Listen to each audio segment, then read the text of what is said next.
Alhamdulillahilladzi arsala rasulahu bil huda wa dinil haqq liyuzhiru 'ala dini kulli walau karihal musyrikun. Asyhadu an la ilaha illallah wahdahu la syarikalah wa asyhadu anna Muhammadan abduhu wa rasuluhu nabiyya ba'd.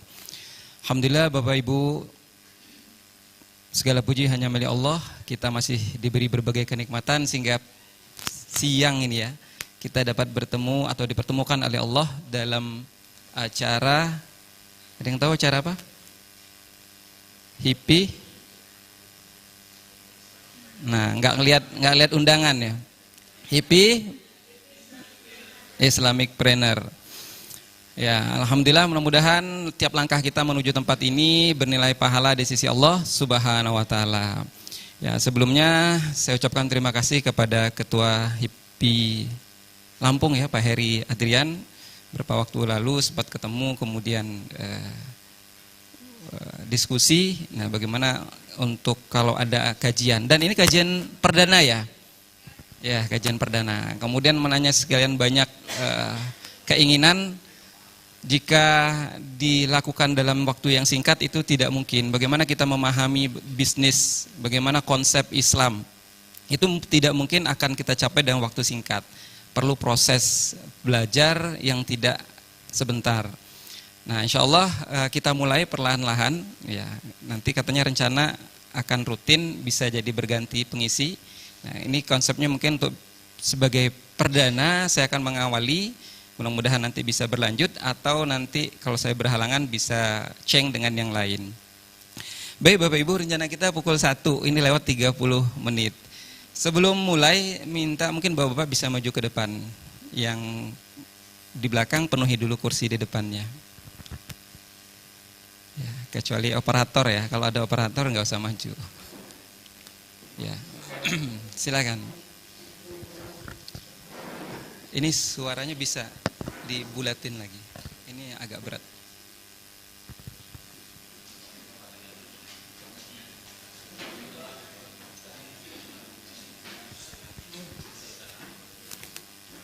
Bukan punya Mas Geri. Ya.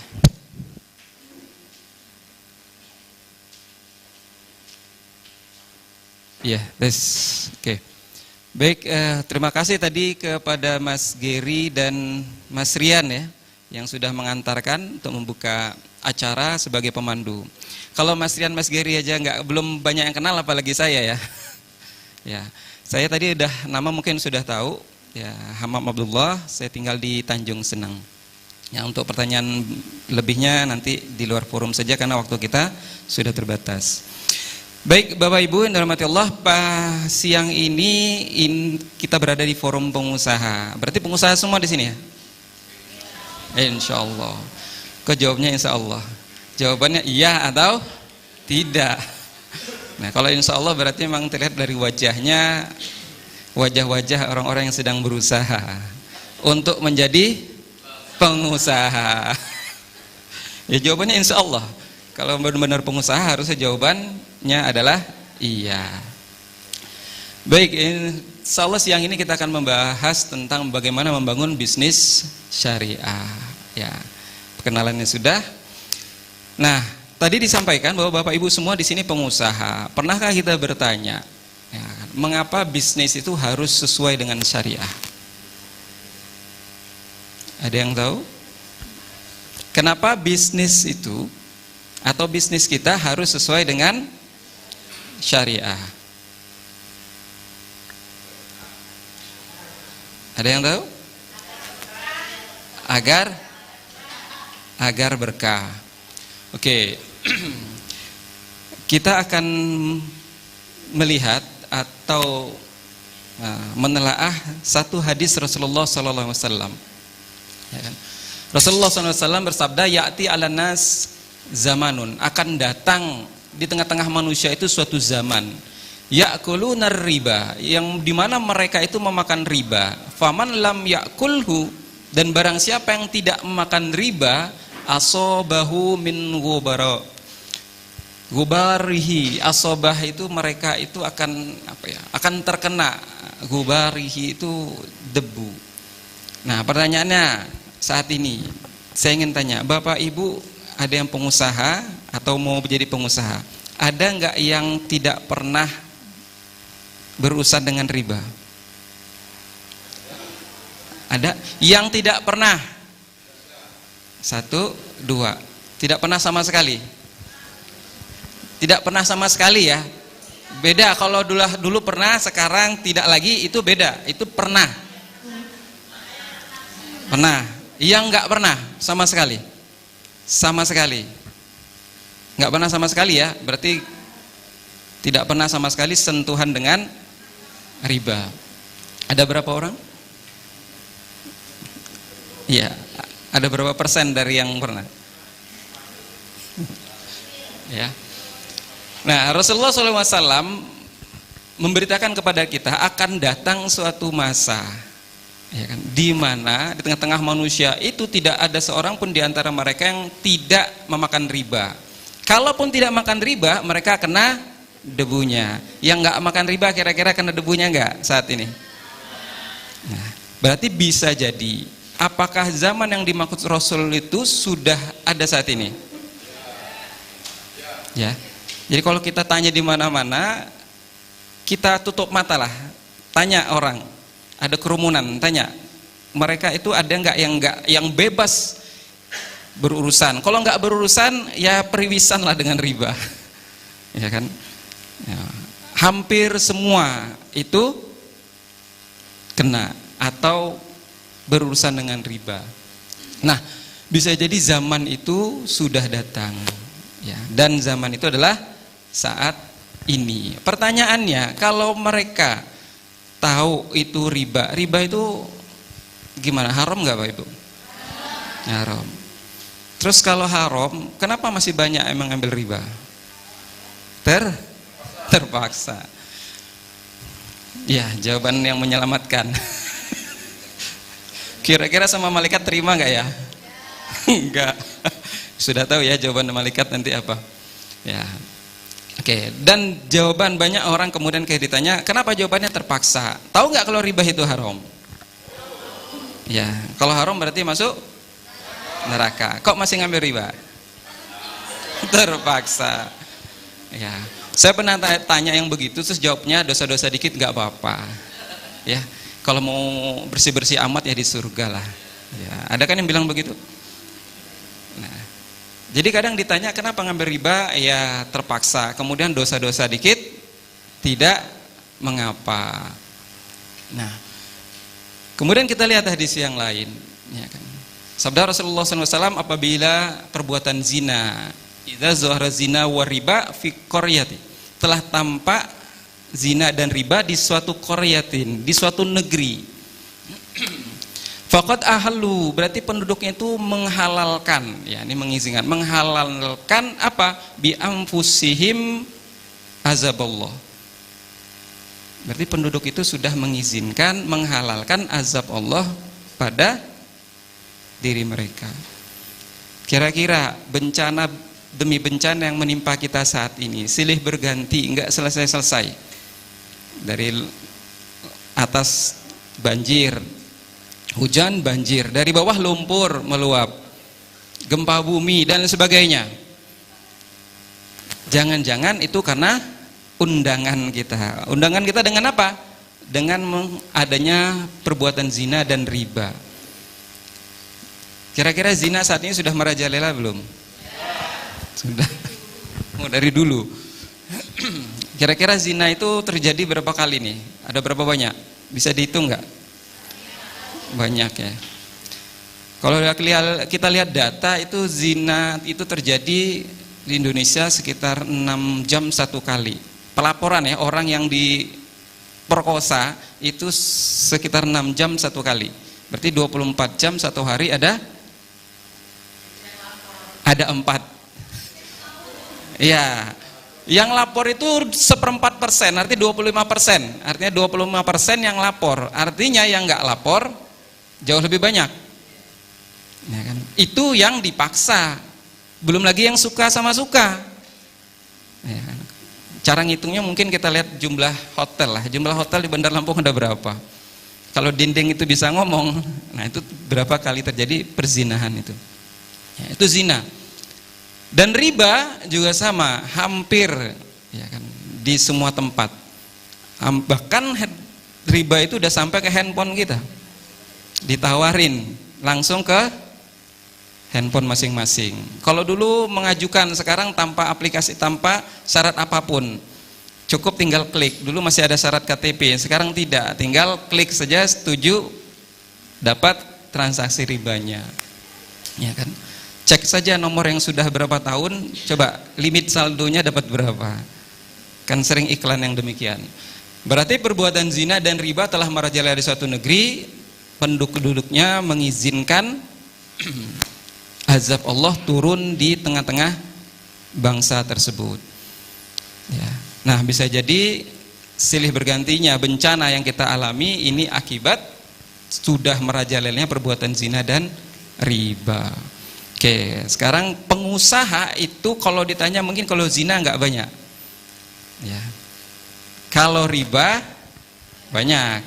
Oke, kita singkirkan yang zina dulu, yang riba. Pertanyaan kembali tadi, kenapa kita mengambil riba? Karena terpaksa. Coba kita lihat. Ada yang di sini yang one day one juice? Yang ikut one day one juice? Ya, banyak ya. Oke, berarti setiap bulan pasti lewat surat Al-Baqarah 275. Ya, pasti lewat surat Al-Baqarah 275. Kita tanya nanti, kita lihat kenapa orang terutama pengusaha ya. Dan riba itu saat ini bukan hanya menyasar pengusaha ya, PNS, ojol, semuanya.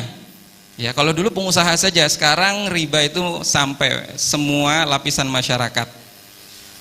Ya, kita lihat kenapa mereka ambil riba. Biasanya mereka dengar karena dosa itu dosa tapi tidak begitu, dosa-dosa dikit nggak jadi masalah. Namun pernahkah kemudian membaca surat ini sampai selesai? Karena biasanya hanya ada penggalan wa halal bai'a wa harramar riba. Itu pembahasan terkait riba, Allah menghalalkan jual beli dan mengharamkan riba. Hanya sebatas itu. Pernah nggak kita membahas ayat ini full sampai habis? Al-Baqarah 275. Mau kita bahas hari ini sampai selesai? Tapi biasanya nggak bisa tidur kalau udah selesai. Oke, mau ya? Coba. A'udzubillahi minasyaitonirrajim. Alladzina ya'kuluna riba la yakumuna illa kama yakumul ladzi yatakhabbathu syaiton minal mas. Dzalika bi annahum qalu innamal bai'u mislur riba wa halallahu al-bai'a wa harramar riba. Faman ja'ahu mau'izatum mir rabbih fantaha falahu ma salaf wa amruhu ilallah. Wa man 'ada faulaika ashabun nar hum fiha khalidun. Dah, selesai. Ada masalah? Enggak ada masalah kan? Aman-aman aja. Terus masalahnya di mana? Oke, kita lihat satu persatu. Ini agak cepat ya waktunya kan. Penggalan dari ayat tersebut, alladzina ya'kuluna riba, orang-orang yang memakan riba la yakumuna illa, mereka tidak mampu berdiri kecuali kama yakumul ladzi, sebagaimana orang-orang yang berdiri yatakhabbatus syaiton, yang mereka itu kemasukan setan minal mas. Ya, lantaran penyakit gila. Ini kan aneh. Kalau bagi kita nggak jadi masalah, tapi bagi mufassir ini masalah. Masalahnya ada di mana? Ayat ini mengatakan orang-orang yang mengambil riba itu nggak mampu berdiri. Tapi faktanya coba lihat saat ini, yang ngambil riba gagah-gagah, ya keren semua, nggak ada yang jalannya nggak bisa jalan, jalannya gagah semua, ya kan? Makin banyak ribanya, utang ribanya makin keren. Berapa? 3 miliar. Ah, kalah saya 5 miliar. Antum berapa? 10 miliar. Wah, itu tuh saya punya teman 100 miliar utangnya. Ya, makin keren malah. Tapi ayat ini mengatakan mereka itu tidak mampu berdiri sebagaimana berdirinya orang-orang yang kerasukan setan lantaran penyakit gila. Faktanya saat ini mereka gagah semua. Terus salahnya di mana? Maka disitulah para mufassir mencari bagaimana maksud bahwa orang-orang yang mengambil riba ini tidak mampu berdiri. Nah, penjelasan Rasul Shallallahu Alaihi Wasallam ini agak panjang. Pada waktu aku dimi'rajkan ke langit, aku memandang ke langit dunia. Ternyata di sana terdapat banyak orang yang memiliki perut seperti rumah-rumah yang besar, dan telah doyong perut-perut mereka. Mereka dilemparkan dan disusun secara bertumpuk di atas jalur yang dilewati oleh para pengikut Fir'aun. Ya. Mereka diberdirikan di dekat api neraka setiap pagi dan sore. Ya kan? Mereka berkata, wahai Rabb kami, janganlah pernah terjadi hari kiamat. Aku tanyakan, hai Jibril, siapa mereka? Jawab Jibril, mereka adalah para pemakan riba dari kalangan umatmu yang tidak dapat berdiri, melainkan seperti berdirinya orang yang kerasukan setan lantaran tekanan penyakit gila. Jadi orang makan riba itu bukan di dunia nggak bisa berdiri, tapi nanti di akhirat mereka ditumpukan, perut mereka besar ya. Mereka nanti di akhirat perut mereka itu besar seperti rumah, ya kan? Perutnya besar, bayangkan perut besar kemudian dilemparkan. Mereka dilemparkan secara bertumpuk. Siapa yang lewat di atasnya? Pengikut Fir'aun. Kita ngomong Fir'aun, entum Fir'aun. Nah, ini nanti pengikutnya yang lewatin kita yang pemakan riba. Ya kan? Arti diinjak-injak oleh pengikut Fir'aun. Ya. Jadi kapan mereka tidak bisa berdiri? Nanti di akhirat. Bukan di dunia. Di dunia gagah. Yakinlah. Gagah semua kan? Iya. Terus kita lihat hadis berikutnya. Ya, pada waktu aku diisrokan, tadi di Mi'raj ya, diisrokan, tatkala kami telah sampai ke langit ketujuh, tadi perut yang sebesar rumah tadi apa isinya? Aku melihat ke arah atasku, ternyata aku menyaksikan kilat, petir dan badai. Lalu aku mendatangi sekelompok orang yang memiliki perut seperti rumah. Tadi disampaikan, ya, ada perut seperti orang yang memiliki perut sebesar rumah. Di dalamnya banyak terdapat ular berbisa. Jadi perut yang besar tadi isinya apa? Ular. Kemarin ada berita, ada anak kecil yang isinya cacing keluar. Ngeri nggak? Ngeri. Itu nggak kelihatan. Ini perut yang besar sebesar rumah, itu terlihat isi perutnya itu. Apa isinya? Ular berbisa. Sangat terlihat dengan jelas dari luar perut mereka. Kutanyakan, hai Jibril, siapa mereka? Jibril menjawab, mereka adalah para pemakan riba. Ya, jadi nggak bisa berdirinya kapan? Di akhirat. Nanti bayangkan kalau perut kita besar. Kalau kita lihat di YouTube ada orang sampai berat sampai 200 kilo, itu kan nggak bisa jalan, harus dibopong. Apalagi kalau perutnya sebesar rumah dan isinya ular berbisa. Nauzubillah, summa nauzubillah. Mau dilanjutkan? Oke. Ya. Nah, saya yakin Bapak Ibu sudah pernah mendengar terkait dosa riba. Dan dosa riba itu saya yakin sudah tahu lebih berat dari zina, ya kan? Dan sering mendengar ya, kalau dulu jarang, kalau sekarang sudah sering. Ya, dirhamur riba, yakulur rojulu, 1 dirham yang dimakan oleh seorang laki-laki, ya kan? Wahwa ya'lamu, dan dia mengetahui, ya, wahwa ya'lamu asyaddu min sittati wasalasina. Dan itu adalah lebih ringan, ya kan, dari berapa? Dari zina. Jadi 1 dirham dimakan seseorang dari transaksi riba, sementara dia mengetahui dia itu lebih besar, ya, lebih besar min sittati wasalasina, 36. Ini hadis macam-macam, ada yang 36, ada yang 33 ya. Jadi kalau dipikir, kalau 1 dirham itu uang mata uang perak, nilainya 2,975 gram. Ya, 1 dirham 2,975 gram perak. Sekarang perak berapa per 1 gram? Ya, kalau dulu sekitar 1 dirham sekitar 70.000 lah. Atau kalau sekarang belum dicek, silakan dicek. Artinya kalau Bapak Ibu punya riba sebesar 70.000, maka itu sama saja, ya, bahkan lebih besar dosanya itu dari 36 kali. Ya, punya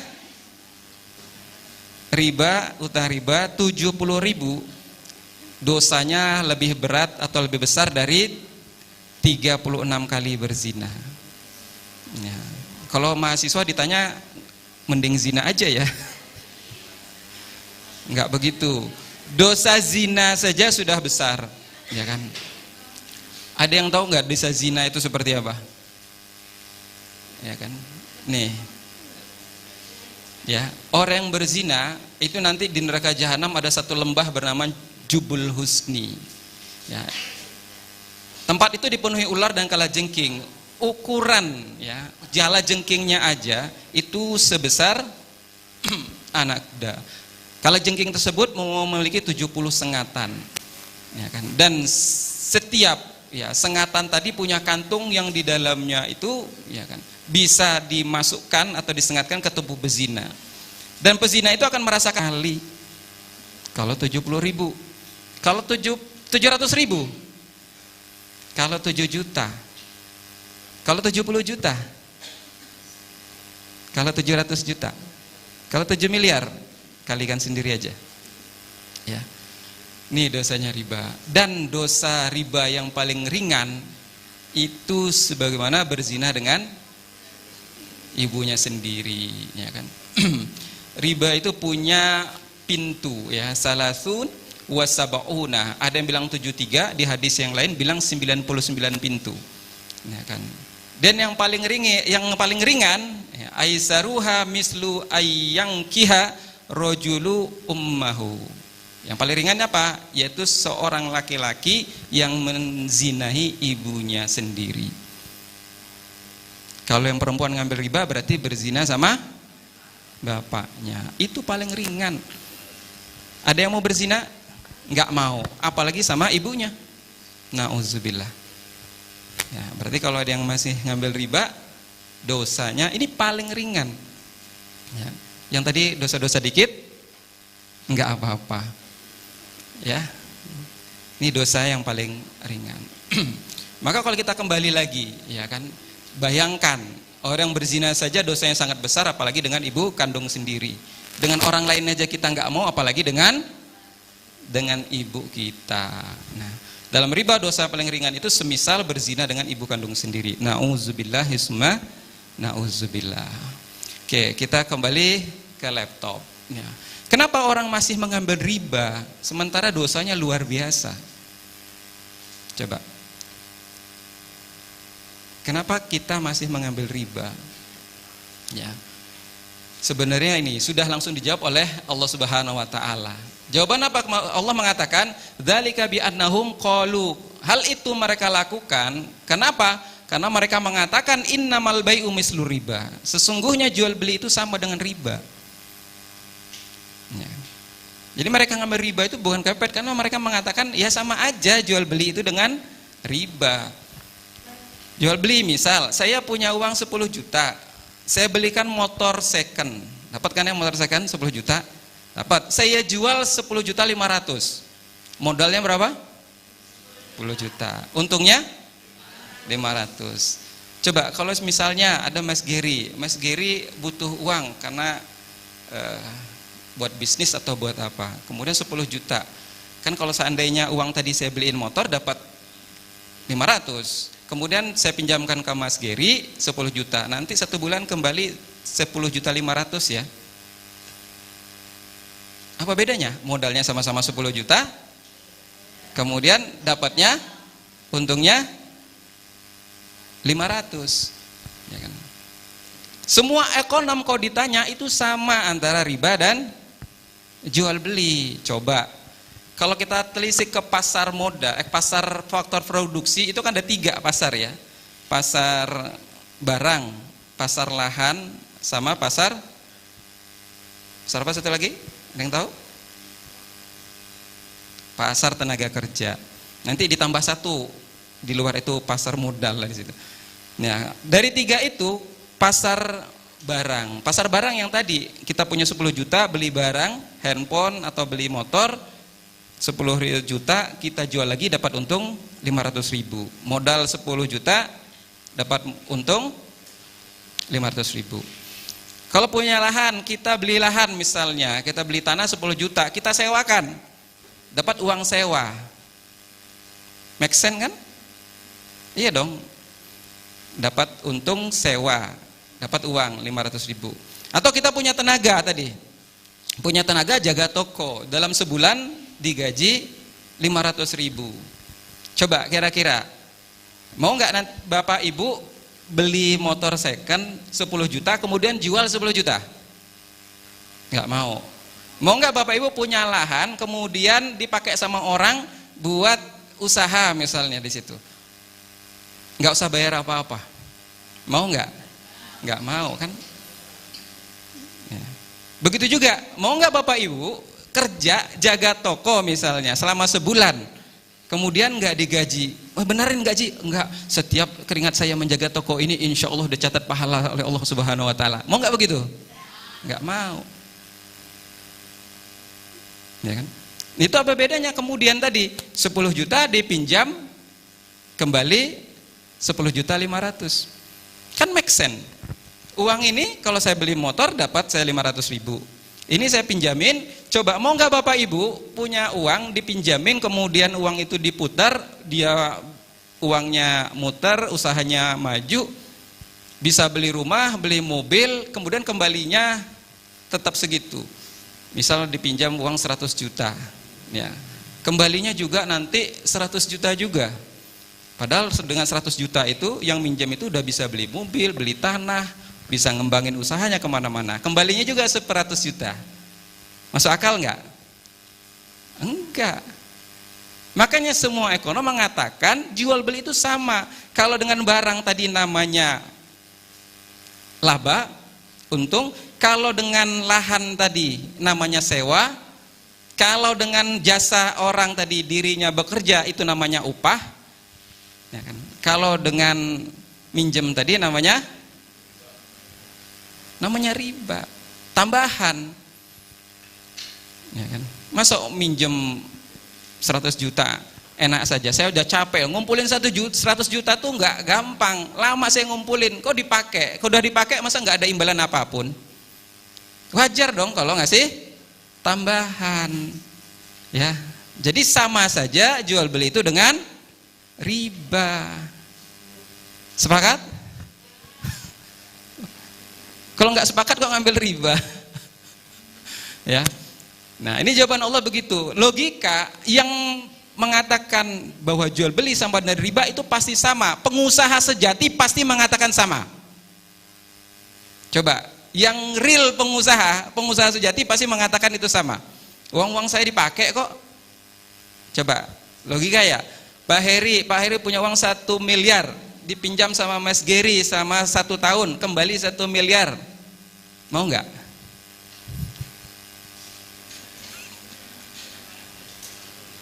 Ibu-ibu bayangkan punya uang 1 miliar, itu ngumpulinnya mungkin 10 tahun, kemudian dipinjam oleh yang saudaranya atau yang lain.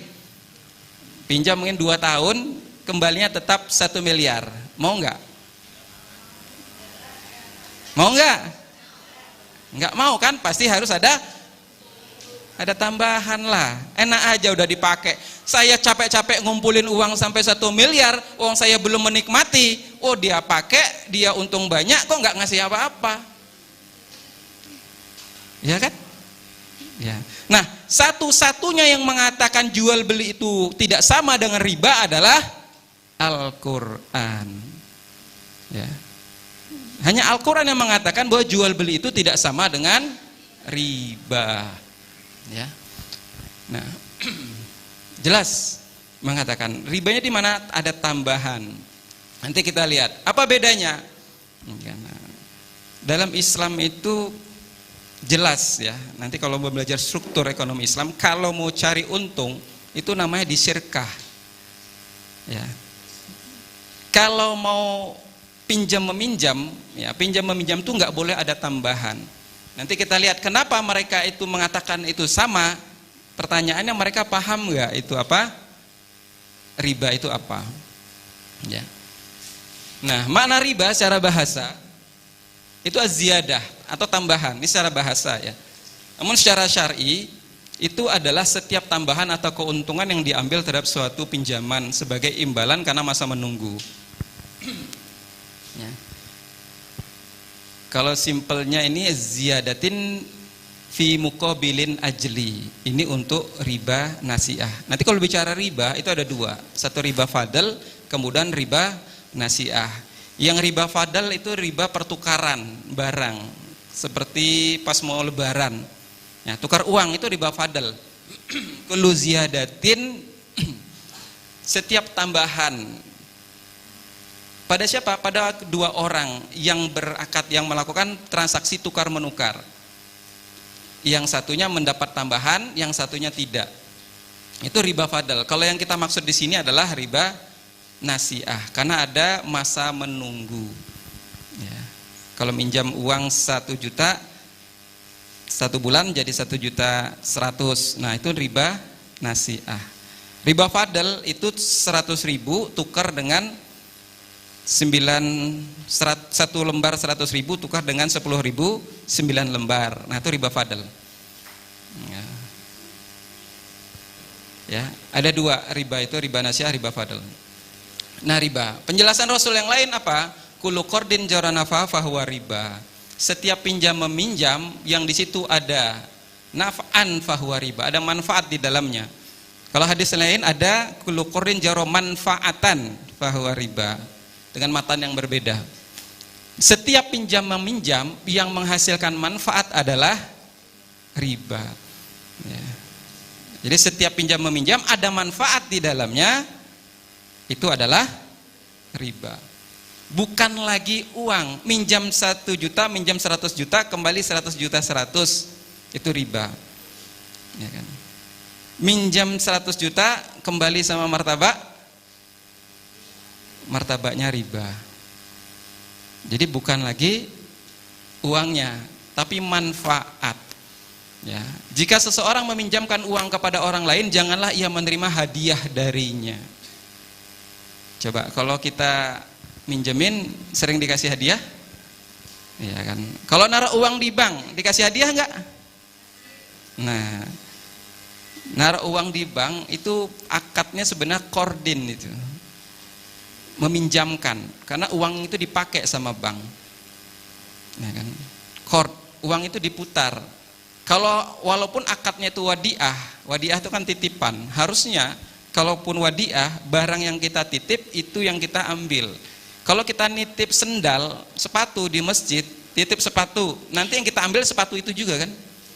Nah kalau kita naruh uang di bank, itu harusnya kalau akadnya wadiah, nomor serinya sama yang kita ambil. Tapi faktanya, apakah yang kita ambil itu sama nomor serinya? Beda. Nah, maka sebenarnya akad naruh uang di bank itu akadnya qardin. Ya. Maka tidak boleh menerima apapun hadiah. Kalau menerima hadiah itu termasuk riba. Kalau pinjam tuh, minjam sama tetangga butuh buat sekolah anak, minjam 1 juta, kemudian dibalikin sama kolak. Nah, kolaknya riba. Jadi kalau dipinjam meminjam 1 juta, ini uang 1 jutanya. Kalau dikasih ya, dibalikin tuh, tetangga minjam uang 1 juta, kemudian dia balikin uang 1 juta plus kolak. Ya. Dan 1 mangkok kolak. Nah, uangnya kita kembaliin, mangkoknya kita kembaliin. Lah kolaknya mana? Nah, kolaknya dimakan. Ya, kolaknya itu riba, maka jangan dimakan, ditolak. Masalah kita tuh banyaknya enak nggak enak, tapi kan nggak enak, ikhlas kok, gitu. Ya, jadi seorang meminjamkan uang kepada orang lain, janganlah ia menerima hadiah, bentuknya fisik. Ya. Manfaat yang ditarik dari peminjaman itu adalah salah satu cabang dari riba. Ya. Jadi manfaat apapun itu. Ya, bisa manfaat itu bisa barang, bisa jasa. Kita lihat di mana yang dimaksud dengan jasa di sini. Abu Burdah bin Abi Musa, aku datang ke Madinah dan bertemu dengan Abdullah bin Salam. Ia berkata, kamu hidup di dalam sebuah negeri di mana riba tersebar luas. Karena itu jika salah seorang berhutang kepadamu dan ia memberikan sekeranjang rumput atau gandum atau jerami, janganlah kamu terima. karena itu adalah riba. Ya. Kalau di sini disebut bahwa jangan berhutang mau memberikan sekeranjang rumput, gandum atau jerami, jangan kamu terima. Ya. Berarti hati-hati kalau kita melakukan pinjam meminjam, maka tidak boleh ada tambahan. Tapi ini kan bukan uang, barang tetap. Ya. Tetap jatuhnya adalah riba, manfaat. Ya kan? Kemudian penjelasan Rasul berikutnya dari Anas bin Malik, Rasulullah bersabda, jika seseorang dari kamu menerima pinjaman dan pinjaman itu menawarkan kepadanya makanan, peminjam itu menawarkan makanan, janganlah kamu menerimanya. Dan jika peminjam menawarkan tunggangan, janganlah ia menerimanya. Ya, kecuali apabila sudah terbiasa dengan saling tukar yang demikian. Ya, berarti tidak hanya fisik tapi juga non fisik tuh. Misal saya berangkat ke sini, ya kan? Saya berangkat ke sini atau Mas Geri pinjam uang ke saya. Nah, pinjam uang 1 juta. Terus saya bilang, saya tadi berangkat nggak bawa kendaraan, pulangnya numpang ya, tolong diantarin pulang. Nah, diantarin pulang, dibonceng itu riba. Ya. Pinjam uang. Nah, sudah pinjam uang gitu. Yaudah kamu capek ya, tak pijit ya. Nah, pijitnya itu riba. Ya kan? Bahkan saking hati-hatinya, kenapa? Karena dosanya itu luar biasa. Ya, dosa riba itu luar biasa, lebih berat dari dosa zina. Bahkan para ulama saking hati-hatinya ketika mereka misalnya keluar dan hujan, itu lihat dulu tuh kalau mau berteduh. Kira-kira orang rumah yang saya mau tempatin, kalau berteduh kan nyender ya. Nah, kalau dulu kan sering, kalau sekarang enggak, jarang lah ya kita berteduh. Ya, kalau berteduh, lihat dulu, ini orang sedang saya hutangin atau tidak. Kalau sedang dihutangin atau dia sedang berhutang sama kita, berarti kita ngambil manfaat. Berupa apa? Berteduh di rumahnya tersebut. Ya, saking hati-hatinya. Lah kita santai saja. Ya, dosa dikit tidak apa-apa. Ya. Nah, di sini kemudian ya, manusia itu biasanya carinya kan begitu. Terus ada celah nggak? Ada celah nggak ini? Nah, kecuali apabila sudah terbiasa dengan saling menukar yang demikian. Kalau tadi sudah biasa pinjam meminjam, sebelumnya sudah biasa saling memberi, sering memberi sayur, sering memberi kolak tadi sama tetangga. Kemudian pinjam uang dan mengembalikan uang beserta 1 mangkok kolak, maka kolaknya tidak termasuk riba. Ya, pinjam uang terus dipijit. Kalau sebelumnya udah saring atau sering saling pijit memijit, maka pijitnya itu bukan riba. Kalau selama ini sudah sering dibonceng, pulang dibonceng, sering tuh, maka boncengnya itu tidak termasuk riba. Tapi kalau selama ini nggak pernah ngasih makan, nggak pernah berbagi, nggak pernah bonceng, terus kalau pulang cuek-cuek saja, terus ketika minjam, yuk barengan yuk, nah gitu. Karena sudah dibantu, maka itu yang namanya riba. Ya kan? Selama ini nggak pernah memberi makanan ke tetangga, kemudian pinjam duit plus makanannya riba. Ya. Tapi ini kan nggak pernah terjadi dengan lembaga keuangan. Coba, Bapak Ibu yang minjam ke bank pernah terjadi nggak itu saling berbagi makanan dengan lembaga keuangan? Ya, banknya sering ngasih kolak, kemudian atau kita sering ngasih kolak ke lembaga keuangan, ya kan tidak? Ya, ini terjadi biasanya dengan tetangga dan sebagainya. Ya. Ya, ada pengecualian yaitu apabila sudah terbiasa. Makanya Islam mengajarkan tahaddu tahabu, saling memberi maka kalian akan saling menyayangi. Kita nggak tahu kapan kita akan butuh dengan saudara kita yang lain. Ya, kalau lihat satu arah ya dibonceng lah. Jangan pas butuh saja baru dibonceng. Kalau lihat teman sering-sering traktir, ya. Karena kalau suatu saat kita minjam terus kita traktir itu nggak termasuk riba. Oke, ini penjelasan Rasulullah Sallallahu Alaihi Wasallam. Nah, bagaimana seharusnya? Seharusnya, ya Allah Subhanahu Wa Taala menyampaikan bahwa Allah itu menghalalkan jual beli dan mengharamkan riba. Wa halal bai'a wa harrama riba. Jelas mana yang jual beli, mana yang riba. Jual beli itu rumus singkatnya dengan riba.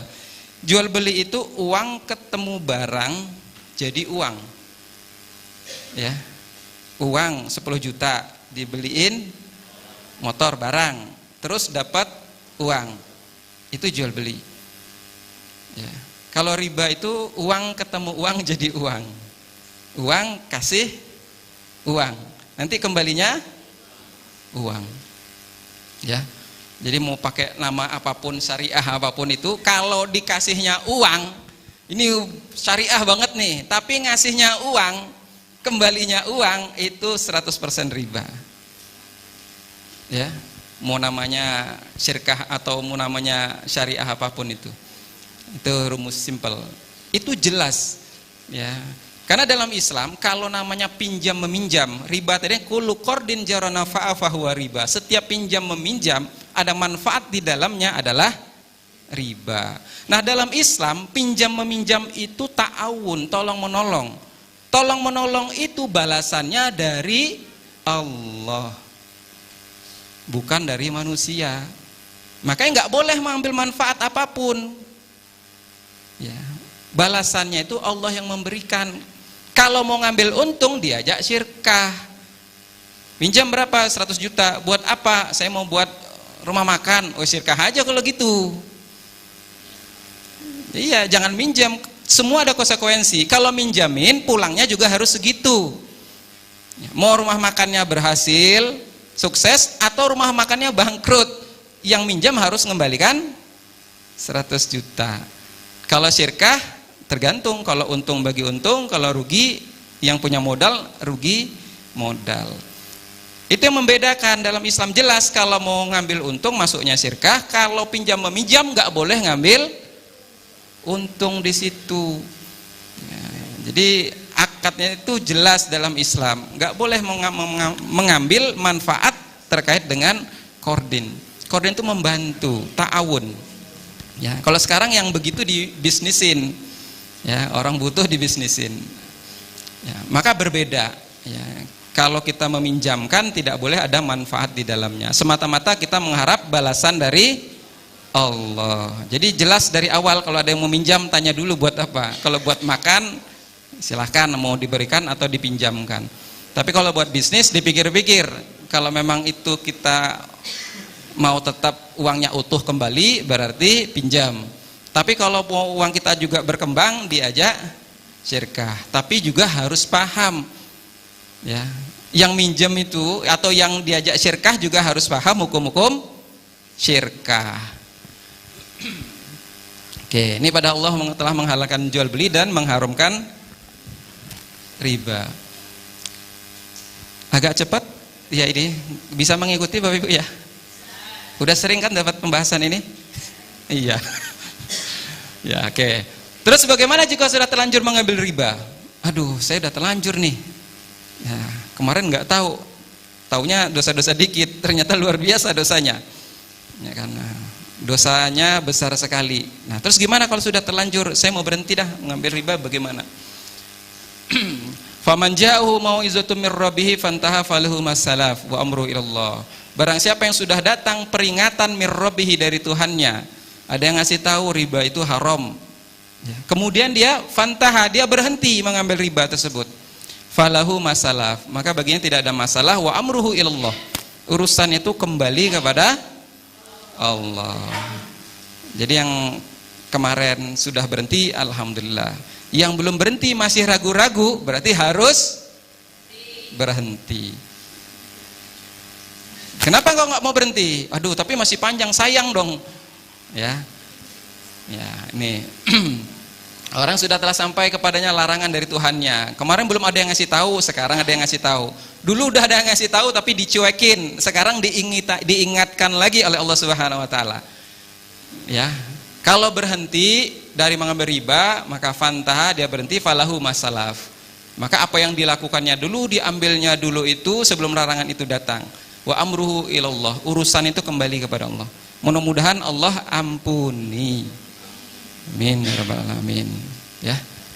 Gimana Bapak Ibu? Mau berhenti? Kalau tahu begini, besok saya nggak datang lagi. Ya, ya kan. Wahaya nih, wah. Ya. Ya. Kalau nggak tahu dosanya double lah. Ya. Berhenti nih, sudah datang peringatan, maka dia berhenti. Ketika dia berhenti, urusan itu kembali kepada Allah. Apa yang sudah dia lakukan sebelumnya. Siap berhenti? Siap. Terus bagaimana kalau nggak mau berhenti? Ya. Kita lihat. Ya, orang yang tidak mau berhenti mengambil riba, tapi ya gimana, masih tanggung setahun lagi, tanggung 3 bulan lagi. Ya, tapi sayang kalau dijual ini agunannya, kalau dijual harganya naik terus nih, ruko, tanah. Ini tempatnya strategis, tahun depan bisa naik 2 kali lipat ini. Kalau dibuat lunasin nanti asetnya berkurang dan sebagainya.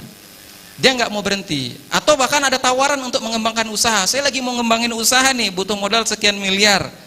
Nah, saya mau tinggal tanda tangan MOU sama bank ini, sudah di ACC. Terus gimana? Ya, orang-orang yang kemudian sudah tahu peringatan tentang riba dan dia mengulang ngambil riba, ya, waman ada. Ya, terus tadi kalau ditanyain, kok nggak biasa-biasa aja tuh? Ya, nih. Waman ada, barang siapa yang mengulang-ulangi ngambil riba, faulaika ashabun nar. Mereka itu penghuni neraka. Ini penghujung ayat Al-Baqarah 275. Hum fiha khalidun. Mereka penghuni neraka dan hum fiha khalidun. Mereka apa? Kekal di dalamnya. Bapak Ibu atau ibu-ibu rajin sholatnya. Rajin, ya, nggak lewat. One day one juice, lanjut, ya. Terus kau masih ngambil riba, ngulang-ulang ngambil riba, kekal di dalam neraka. Buat apa sholat? Buat apa ngaji? Bapak, sholat puasa Ramadannya lancar, naik haji, tahajud, saum sunnah, lancar semua. Tapi masih mengulangi ngambil riba, kekal selamanya di neraka. Terus buat apa? Kalau ternyata sama saja dengan orang kafir. Innalladzina kafaru min ahlil kitab wal musyrikin. Sesungguhnya orang-orang kafir itu ahli kitab dan orang-orang musyrik. Mereka di mana? Mereka di neraka. Sama hum fiha khalidun. Sama-sama kekal di neraka. Terus buat apa kita sholat selama ini? Buat apa kita baca Quran selama ini? Puasa selama ini? Masih saja mengambil riba, kekal di neraka.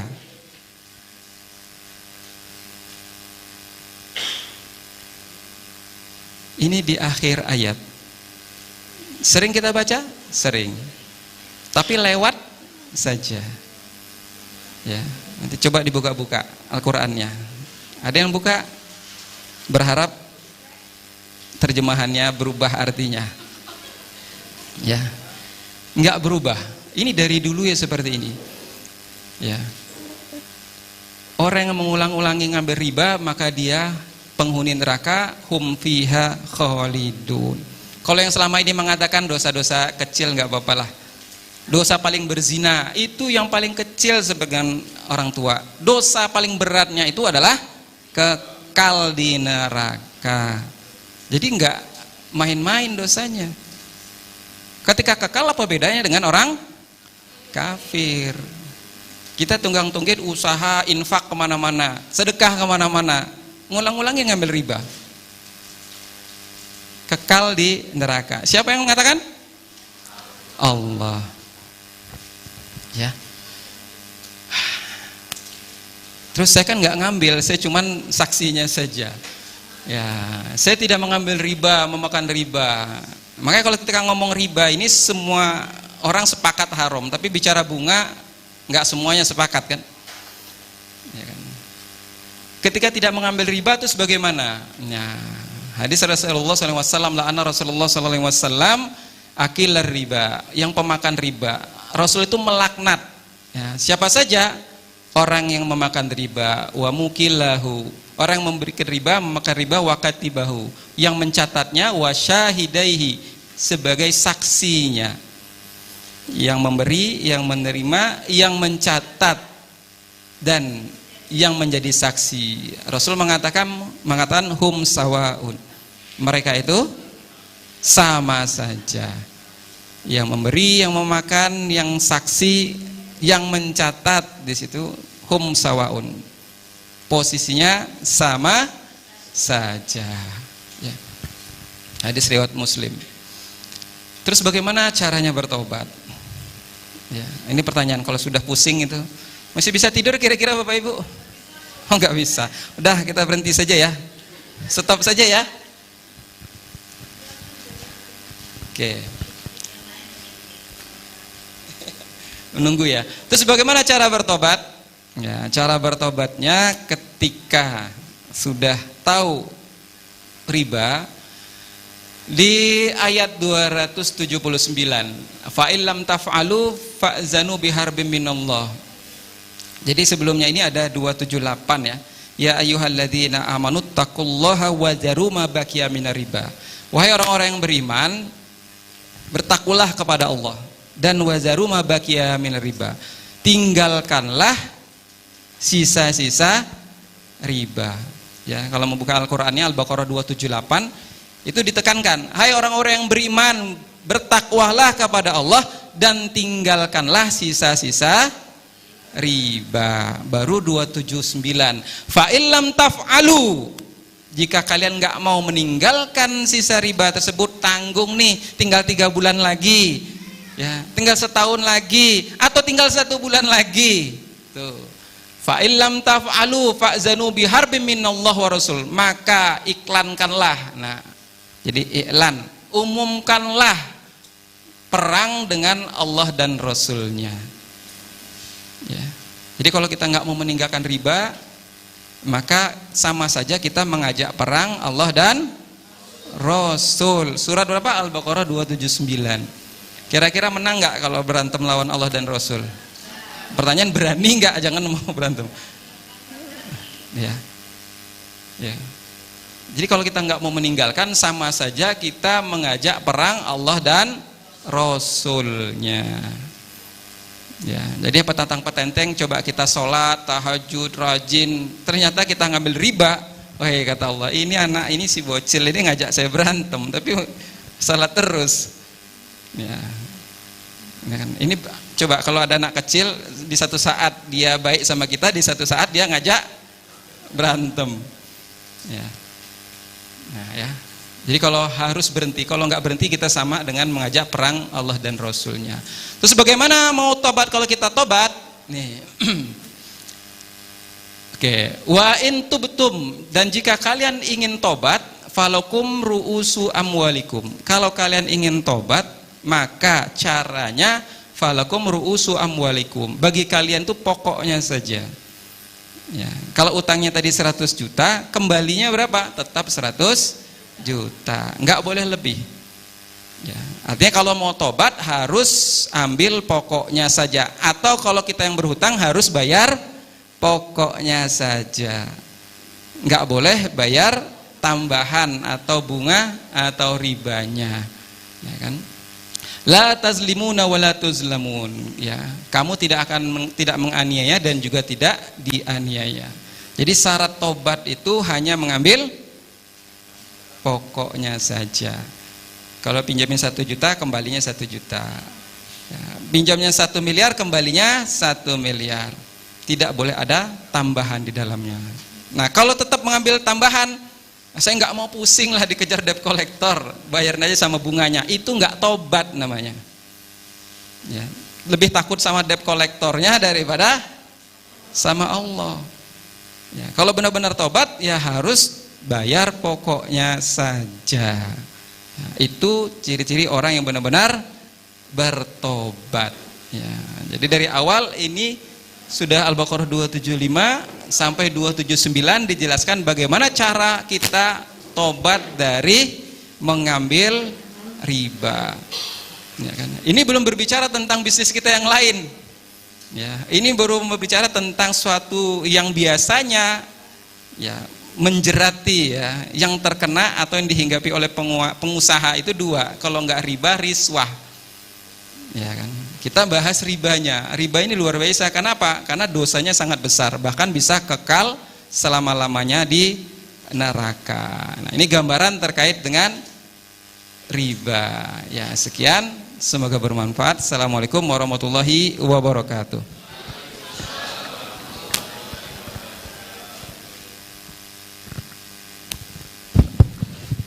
Ya, Masya Allah Mas Yadi ya. Menggelegar ini ya. Ada berita buruk dan ada berita baiknya juga, alhamdulillah. Iya. Ya, Bapak Ibu, gimana materi hari ini? Mantap langsung ya di Iya. awal.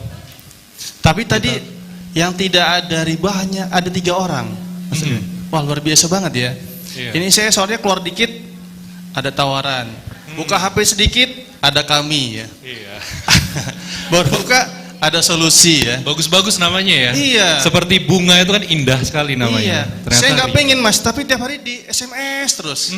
Berharap dia yang SMS ada kami. Iya.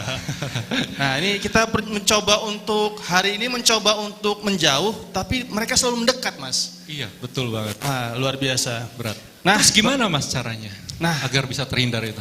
Ya itu Mas, harus nggak bisa ini, nggak bisa menghindari. Terus, nah Datang makanya dengan ilmu ini kita mencoba paham, tidak menjadi orang bodoh. Iya, benar. Iya. Makanya pentingnya mengkaji Iya, ilmu ya. orang bodoh kita ditawari masuk neraka kan Mas? Iya. Mau, wah ngeri. Nah makanya hari ini kita belajar menjadi pengusaha yang paham bagaimana Islam mengatur cara berusaha itu sendiri. Nah hari ini kita sudah mulai dari permodalan dan bagaimana mengatur tata kelola keuangan, Mas. Iya. Ya. Karena memang benar sih, penting sekali ya. Kalau misalnya di awam itu kayaknya di luaran sana agak ditahan-tahan perihal info ini. Sedangkan kita untuk memulai bisnis itu biasanya sebagai pengusaha pasti dihadapkan terhadap ini gitu. Tadi dibayangkan kita sudah sholat, puasa, zakat, baca Quran, sudah banyak sodakoh, tapi kita nggak tahu ini. Iya.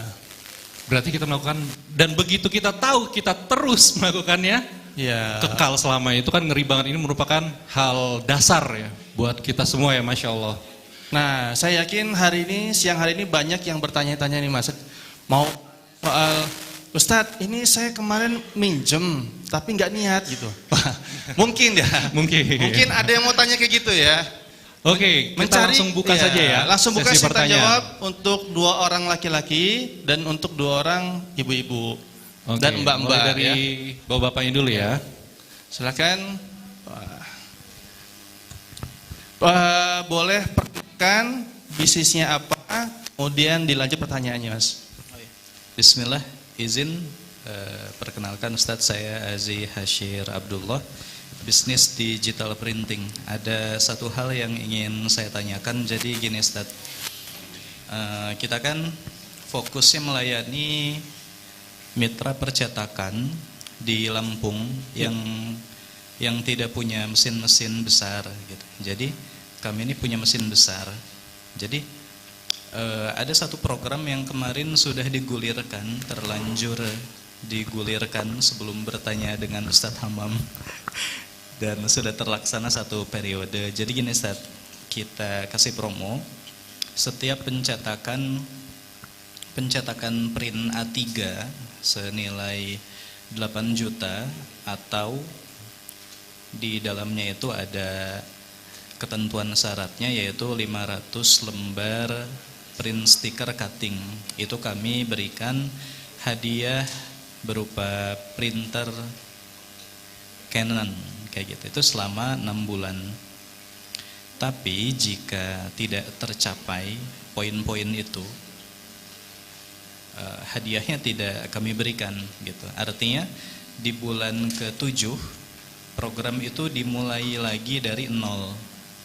Nah, kemarin setelah kami jalankan selama 6 bulan, ternyata cuma satu yang bisa mencapai target itu, yaitu pesona digital printing yang di Kedaton. Itu nyetaknya ke kami. Nah, itu dapatnya cuma satu itu, Ustaz. Yang saya tanyakan, gimana, Ustaz? Apa hal ini halal, haram, mubah, atau ada unsur judinya, Ustaz? Karena ketika tidak tercapai, itu ya tidak mendapatkan hadiah yang kami siapkan. Itu saja, Ustaz. Oh, baik, strategi marketing ya. Ya. Kita buat strategi marketing promo, sudah kayak sayembara mungkin tadi ya. Bagaimana hukumnya yang seperti itu? Kalau ada yang tercapai dan ada yang tidak tercapai, mungkin seperti itu tadi.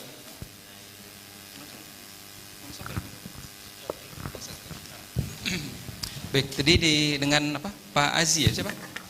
Benar ya? Pak Azi. Baik, terima kasih atas pertanyaannya Pak Azi. Kalau ditanya tadi bagaimana hukumnya ada promo jika mencetak dengan kapasitas tertentu dapat hadiah. Nah, hukumnya gimana? Hukumnya boleh, mubah. Itu sebagaimana atau bisa disebut dengan bonus. Ya kan? Bonus kita berikan. Nah, bonus itu tergantung yang ngasih. Maka kalau bonus itu enggak kita anggap lagi bisa di awal dikasih tahu dengan, atau bisa juga dengan begini caranya. Ngambil 1 piece harganya 10.000, ngambil 100 piece harganya 7.000, itu kan sama saja. Ya, kalau nggak sampai 100 piece berarti harganya nggak dapat 7.000. Nah, itu sama juga, ketika sampai 100 piece dapat hadiah. Nah, itu boleh. Ya, insya Allah tak jadi masalah di situ. Silakan dilanjutkan. Oke, masya Allah. Gimana Pak? Aman ya? Oh, mau nanya lagi? Cukup. Oke, kita langsung ke ibu-ibu ya. Ibu-ibu dulu. Tadi ada yang ingin bertanya, silakan. Bismillahirrahmanirrahim. Assalamualaikum warahmatullahi wabarakatuh, Pak. Waalaikumsalam warahmatullahi wabarakatuh. Saya Apri, owner dari Sambal Dapur Nana. Sambal? Ya, Sambal apa? sambal. Yang mau saya tanyakan, dahulu saya adalah seorang marketing properti yang tersebut kan ada KPR, akad kredit. Yang mau saya tanyakan, ini kan banyak pertanyaan antara iya atau tidak. Orang yang akad kredit rumah itu apakah termasuk riba, Pak? Dan saya juga kan pernah menjual puluhan rumah. Berarti kalau memang itu riba, bagaimana cara saya membersihkan dari dosa ini, Pak? Terima kasih. Ya, baik, terima kasih Bu Apri. Pertanyaannya, KPR itu apakah termasuk riba atau tidak? Nah, dalam fikih itu harus jelas faktanya. Jadi ada tahqiqul manat, objek hukumnya itu harus jelas. Jadi kalau harus sampaikan dulu faktanya seperti apa. Ya, ini sama bank ya berarti. Nah, faktanya seperti apa? Kita menjual, jadi kan ada 3 pihak berarti, bagian propertinya, bank sama pembeli. Ya, nah faktanya bank minjamin uang ke pembeli, kemudian pembeli bayar ke properti. Ya, begitu.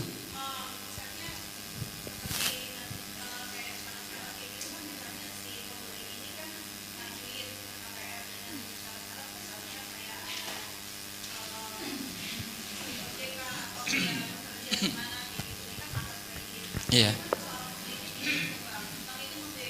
Oke. Oke. Nah, artinya dia pinjam uang. Pinjam uang berapa? 100 juta. Dapatnya berapa nyicilnya?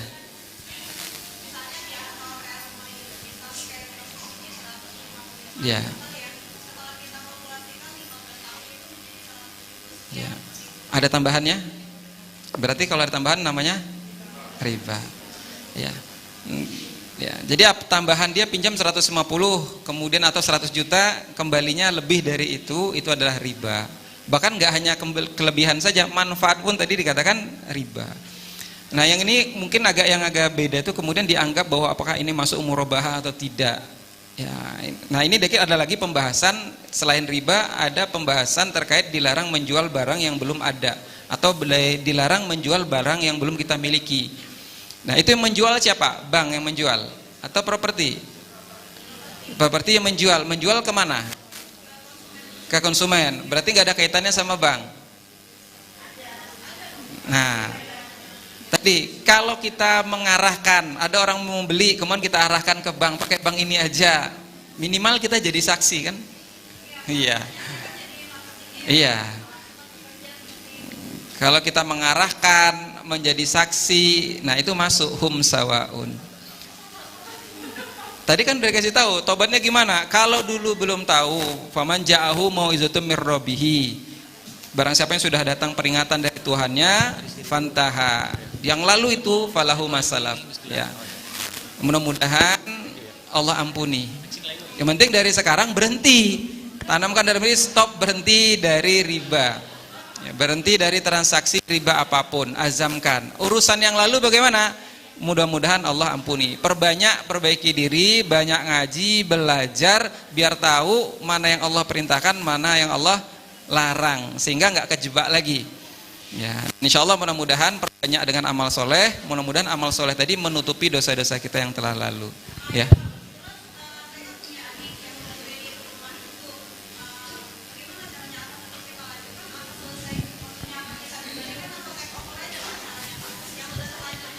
Yang sudah terlanjur lambir, ngambilnya berapa, pulangnya juga berapa, ya.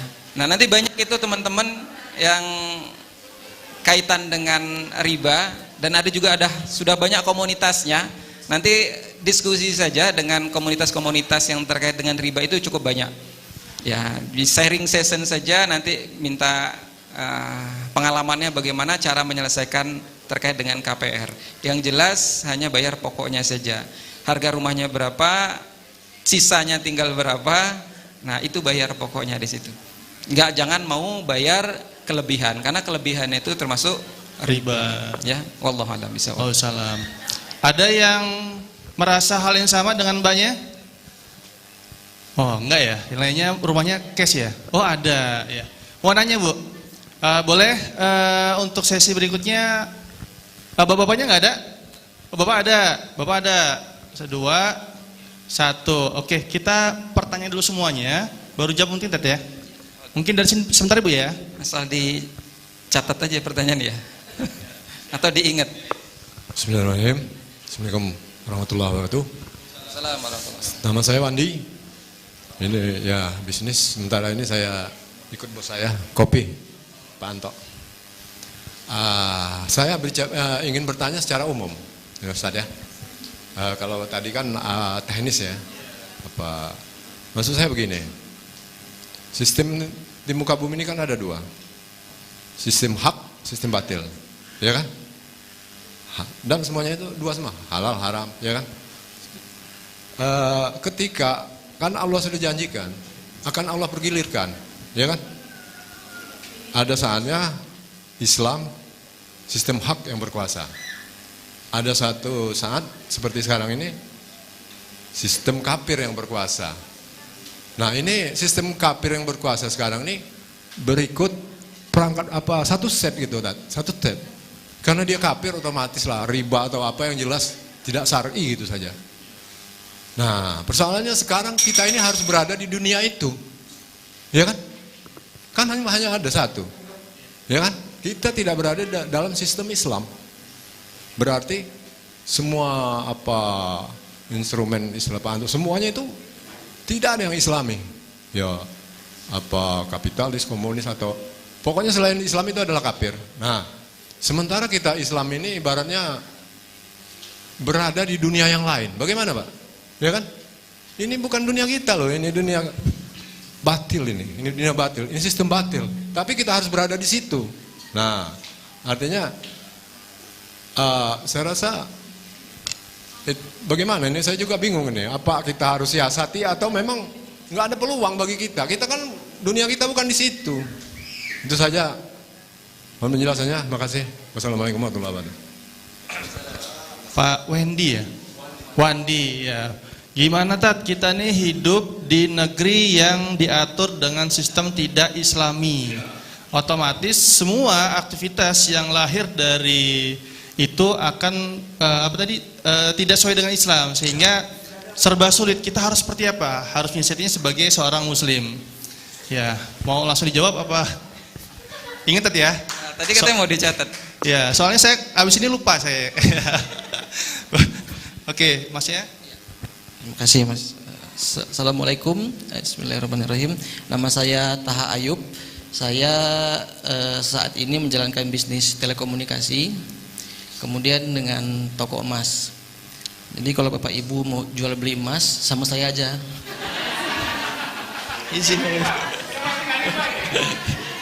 Izin Ustadz Hamam. Siap. Mau promosi bisnis, bayar ke Pak Eri ini.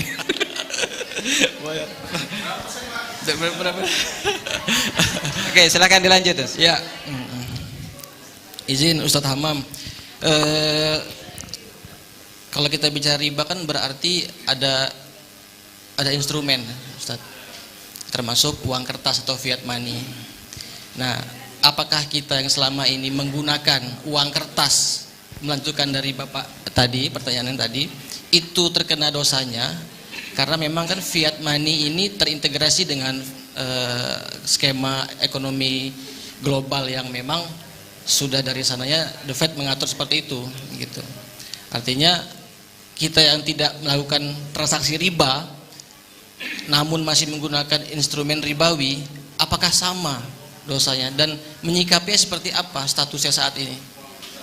Iya, uang yang kita gunakan selama ini, karena itu instrumen ribawi dan kita ikut melancarkan sirkulasi peredaran skema ribawi tersebut.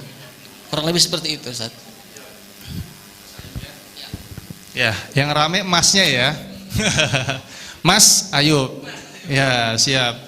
Ya, tadi ngomongin instrumennya, ya kan, negara yang tidak diatur dengan syariat Islam itu seperti apa, dan didetailkan. Terus negara ini pakai sistem uang. Nah, bagaimana uang itu dalam sudut pandang Islam? Apakah boleh ataukah masuk dalam riba? Kayaknya dijawab dulu, Tat. Saya takut lupa, Tat. Mungkin Ibu sabar sebentar ya, insyaallah. Silakan, Tat. Ya, baik, terima kasih Pak Wandi yang pertama. Ya, Pak Wandi juga bingung nih mau nanya apa Pak ya. Jelas kondisinya saat ini kalau mau terikat dengan hukum syara, dengan syariat, sementara faktanya kita tidak tinggal di negeri Islam atau negara Islam. Terus bagaimana, apa yang harus kita lakukan? Yang kita haruskan tetap terikat dengan hukum syara, ya, dimanapun kita berada, ya kan? Jadi tidak ada alasan bagi kita untuk tidak terikat dengan hukum syara. Ya. Pilihannya bagaimana? Pilihannya harus belajar. Ya, terkait dengan ekonomi, jadi selama ini kan yang dianggap ibadah itu kan hanya sholat, puasa, zakat. Terkait dengan muamalah itu nggak dianggap ibadah. Kita terikat dengan hukum syara, nggak ngambil riba, itu pahala, dapat pahala. Ya, kita bermuamalah, kita bersosialisasi, kita kemudian bermasyarakat sesuai dengan hukum syara, itu dapat pahala. Bahkan kita bernegara sesuai dengan hukum syariat itu dapat pahala. Nah, tinggal kalau Bapak tadi tanya, terus dalam bisnis bagaimana? Nah, dilihat dulu masalahnya. Kalau butuh modal, tadi Islam itu punya solusi. Ya, Bapak Ibu sebagai seorang Muslim yakin nggak kalau Al-Quran itu solusi permasalahan hidup kita? Al-Quran itu panduan bukan? Iya, benar. Panduan kita kan? Betul. Ya, panduan kita sebagai Muslim. Itu ibarat kalau kita pergi ke suatu tempat. Kalau sekarang Gojek itu butuh Google Maps. Ya. Iya. Kita Google Map kita itu Al-Quran. Untuk bisa tahu kita ini kesesat atau tidak, itu dengan menggunakan Al-Quran dan As-Sunnah. Nah, pertanyaannya, kita gunakan nggak itu Al-Quran dengan Sunnah? Cuman tiba-tiba bilang saya ini kesesat ke sini, saya ini kesesat. Al-Quran Sunnahnya nggak pernah dipelajari, nggak pernah ditelaah, nggak pernah dipakai, nggak pernah diikuti. Kemudian bilang kesesat. Coba kalau kita pelajari Islam, itu semua punya solusinya. Ya. terkait semua permasalahan kita. Terus sekarang kan negaranya nggak Islami. Nah, ketika negara yang nggak Islami, apa yang harus kita lakukan? Yang harus kita lakukan justru sekarang ini menjadi wajib bagi kita untuk mengadakan negaranya. Ya kan? Al-wasilatu ilal haram haram. Wasilah untuk menuju keharaman haram. Malam yatimul wajib illa bihi fahuwa wajib. Keterikat dengan hukum syara, terhindar dari riba, itu wajib bagi kita untuk meninggalkan itu. Taat pada hukum-hukum syara yang lain itu wajib bagi kita. Terus ketika tidak bisa dilaksanakan, karena apa? Karena tidak ada yang menerapkan. Tadi yang berzina, zina itu hukumnya bagi yang sudah menikah adalah Rajam. Rajam. Azaniyatu wazani fajlidu kulla minhuma mi'ata jaldah. Barang siapa yang berzina yang belum menikah, maka jilidlah mereka itu dengan 100 kali cambukan. Jilid itu dicambuk. Itu yang belum nikah. Yang sudah nikah itu dirajam. Pertanyaannya, tadi berapa banyak orang yang berzina saat ini dirajam enggak? Dicambuk enggak? Tidak. Yang berdosa siapa?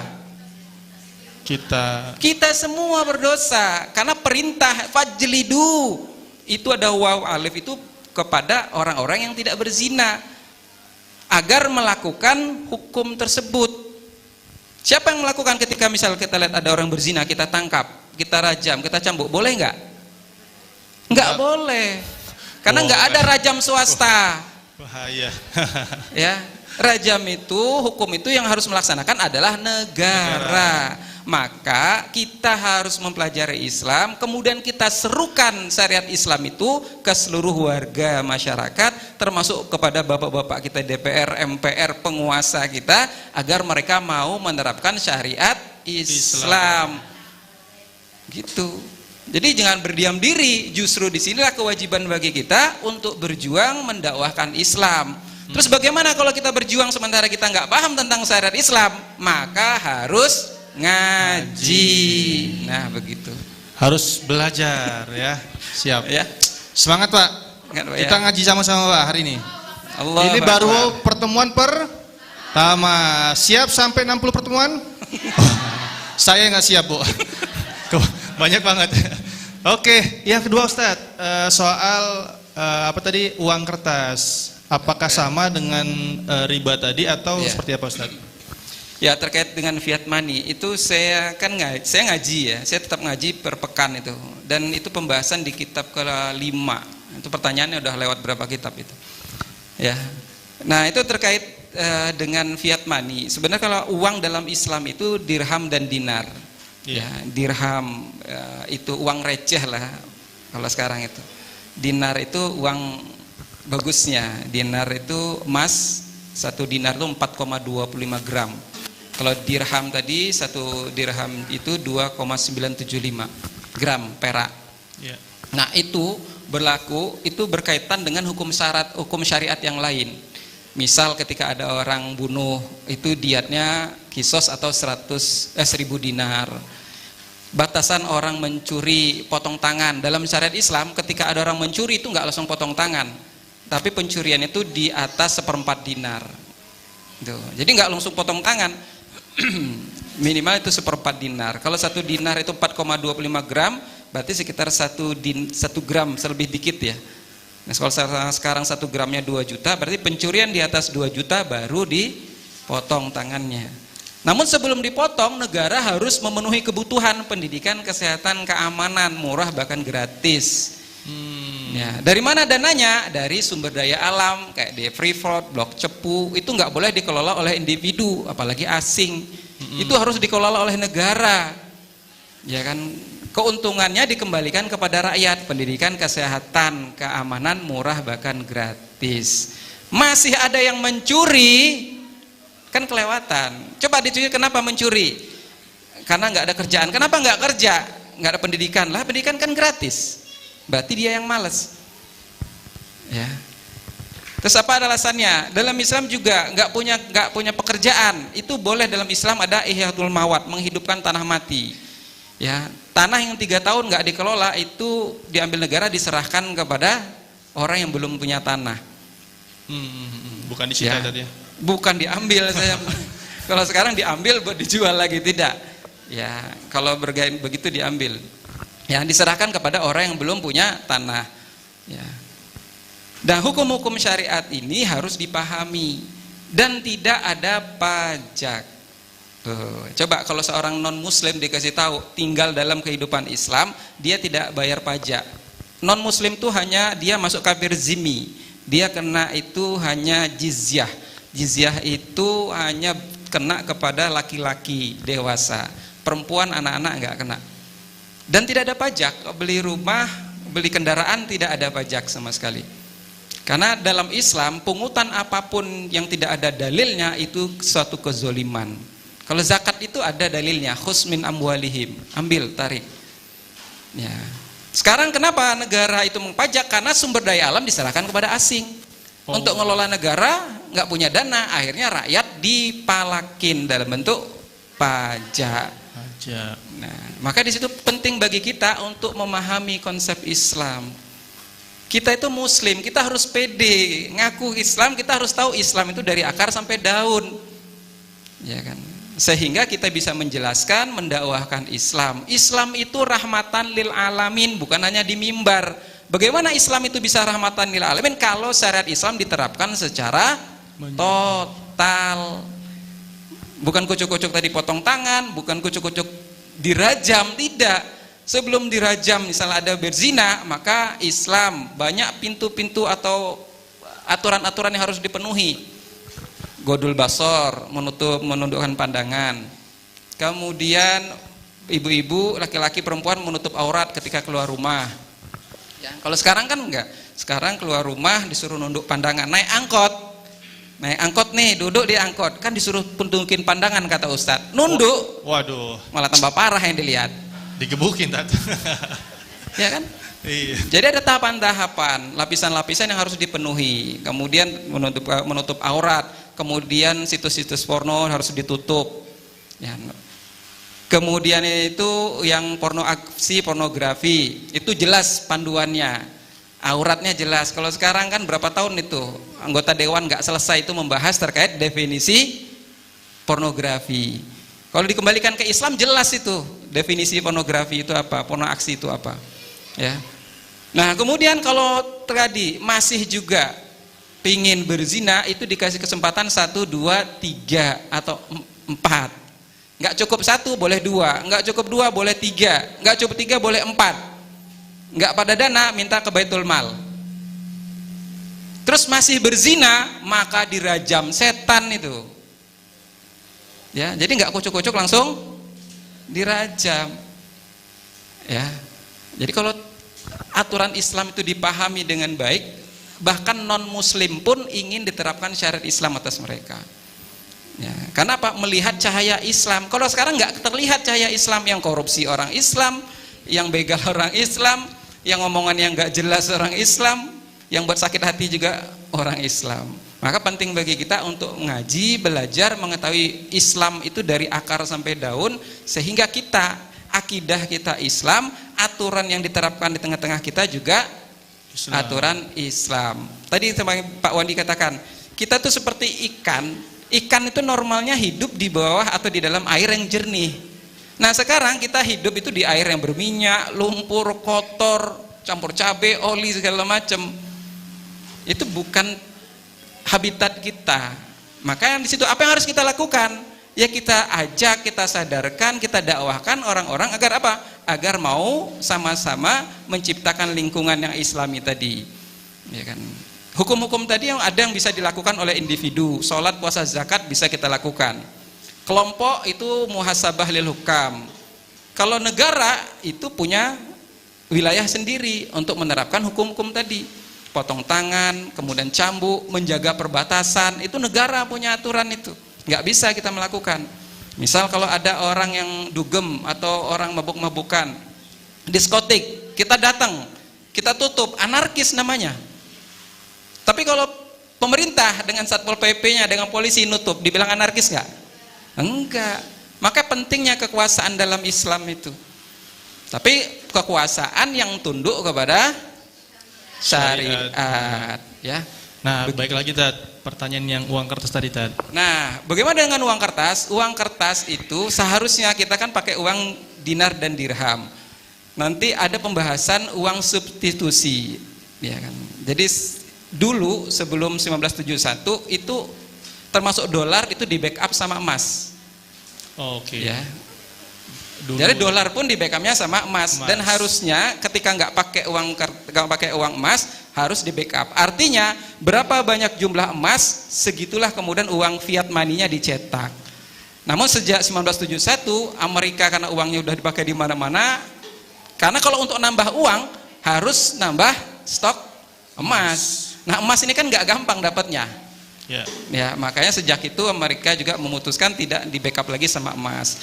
Nah, jadi ada uang substitusi. Hukumnya bagaimana saat ini? Uang fiat money itu tetap berlaku sebagaimana nukut. Ya, bahasanya itu dengan nukut. Jadi tetap mata uang karena dia berlaku dijamin oleh undang-undang. Oke. Dia menjadi alat tukar yang dijamin oleh negara. Dan hukumnya itu sama dengan dinar dan dirham sebagai alat tukar. Maka hukumnya juga sama dengan hukum mata uang. Jadi pembahasan nanti masuk sorof. Kalau tukar menukar itu masuk pembahasan sorof. Jadi yang namanya mata uang, dinar, dirham atau uang rupiah atau dolar apapun itu, kalau mau tukar menukar harus sama nilainya. Kalau mata uangnya sama. Misal 100.000 satu lembar harus dengan ditukar dengan 10.000 10 lembar. Syaratnya harus sama nilainya, kemudian yadan biyadin, harus cash. Nggak boleh nih tukar 100.000 satu lembar dengan 90.000, atau adanya baru 70.000 nih 10 lembar, 10.000-nya 7 lembar, nanti sore yang 33 lembarnya, itu nggak boleh, itu riba. Ya, jadi syaratnya harus ya dan biyadin saat itu juga, dan jumlahnya harus sama. Itu kalau mata uangnya sama. Kalau mata uangnya berbeda, maka itu boleh nilainya berbeda, tapi harus yadan biyadin. Yadan biyadin itu tunai lah bahasanya, harus cash. Misalnya $1 ditukar dengan 20.000 rupiah, boleh. Ditukar dengan 50.000 rupiah juga boleh. Yang syaratnya cuma satu, harus cash, yadan biyadin. Itu syaratnya. Jadi hukumnya boleh menggunakan mata uang tersebut karena di backup oleh undang-undang peraturan negara saat ini yang hukumnya itu sama dengan dinar dan dirham. Wallahu a'lam bishawab. Cukup jelas Mas ya? Ya, alhamdulillah ya. Walaupun masih ya, insya Allah nanti dikasih pemahaman sama Allah di tempat yang lain. Yang kedua tadi dari ibunya, masih Bu? Oke, masih ingat ya pertanyaannya ya?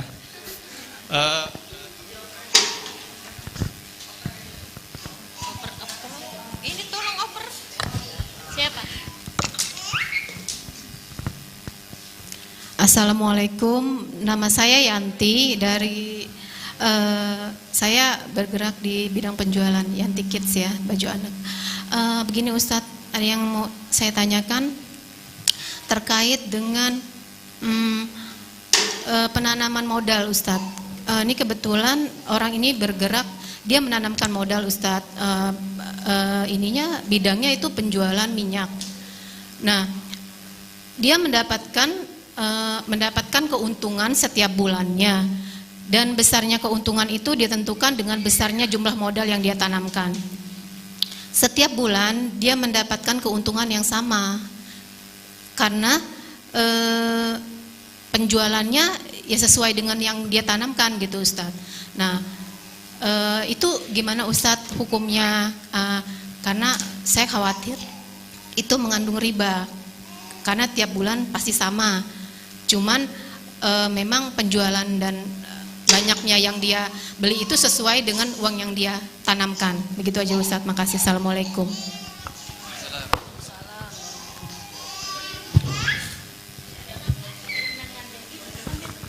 Iya, langsung ya. Oke, baik. Terima kasih Bu Yanti terkait pertanyaannya. Terkait ada yang menanam modal, misal modalnya dimasukin berapa Bu? 100 juta. Terus keuntungannya setiap bulan dapat berapa persen? Atau ada nominalnya? Oke. Oke, taruhlah 1% dari modal ya. Oke. Rumus kedua terkait dengan riba, itu yang namanya kalau bagi hasil, dengan bedanya dengan riba, kalau bagi hasil itu persentase Misalnya ada orang investasi nih, syirkah syariah 1000%. Kalau tanam modal 100.000 atau 100 juta, kemudian keuntungannya, kalau keuntungannya itu misalnya 3% atau 30% dikali dari modal, positif riba. Ya. Yang benar itu apa? Yang benar itu adalah persentase kali untung. Ya. Persentase kali untung. Bulan itu dia untungnya 10 juta. Berapa bagi hasilnya tadi? Misalnya 10%. Berarti kalau untungnya 3 juta, misalnya 10% 300.000 misalnya. Ya. Tapi kalau dia persentase kali modal itu positif riba. Namanya untung itu bisa naik, bisa turun. Ya, atau bulan ini untungnya 3 juta, bulan depan 5 juta, bulan depannya lagi 2 juta. Bisa yang diterima per bulan bisa berbeda-beda sesuai dengan keuntungan. Tapi kalau persentase kali modal itu fix tetap dan itu pasti riba. Walaupun judulnya investasi syariah pangkat 3 gitu. Tetap itu 100% riba. Rumusnya itu yang kedua ya. Kalau ada persentase kali modal positif riba, jangan dilanjutkan. Gitu Bu Yanti. Ya, wallahu a'lam bishawab. Ya, alhamdulillah. Terima kasih Ustaz Hamam.